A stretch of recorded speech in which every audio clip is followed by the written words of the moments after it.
Hello, I'm Brigantia Blackbird of Blackbird's Brew. Happy Wednesday and welcome to this week's Divination Meditation, where we compare and contrast a tarot card, an ogham, and a rune to see what kind of messages we can get from the universe. So as you can see, we have our tarot card, our ogham, and a rune right at the top of the computer screen. Isn't technology wonderful?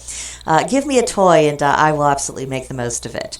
But moving on, our tarot card for this week is the Page of Wands. Think youthful energy and having the dubious powers of judgment that go along with that youth. And also, as well as having a sense of fun and adventure. You just want to get out there, go do things, experience the world, see the world, and just make it all part of who you are.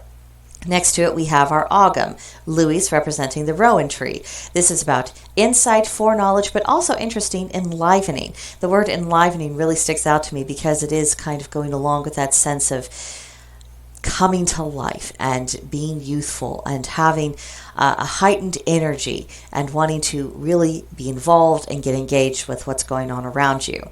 And then lastly, we have our rune, Ingwaz, which represents the present moment, as well as conception and fertility, and the idea of being nourishing and nurturing. So as I'm looking at these three tools together, I keep coming back to that idea of youth and exuberance and fun and engagement and adventure and doing things in the now, being mentally present in the now.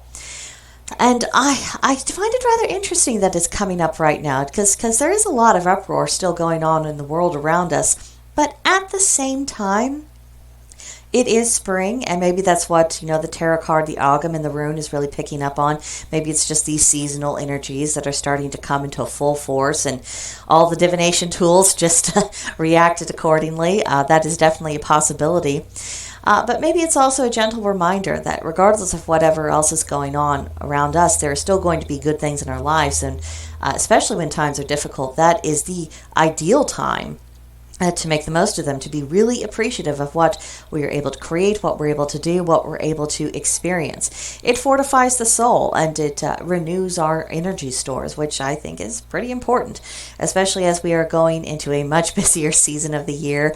We're not going to be as cooped up indoors as what we once were. The outdoors is beckoning, the garden needs tending to.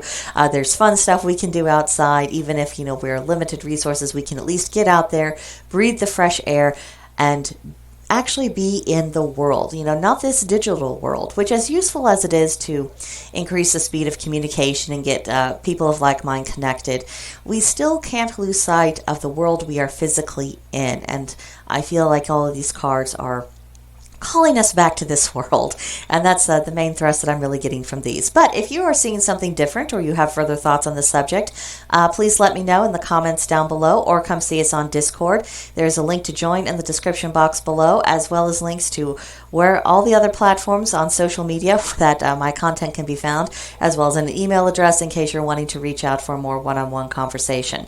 So I think that is it for this week. I hope to hear from you, and I will see you in the next one. Bye.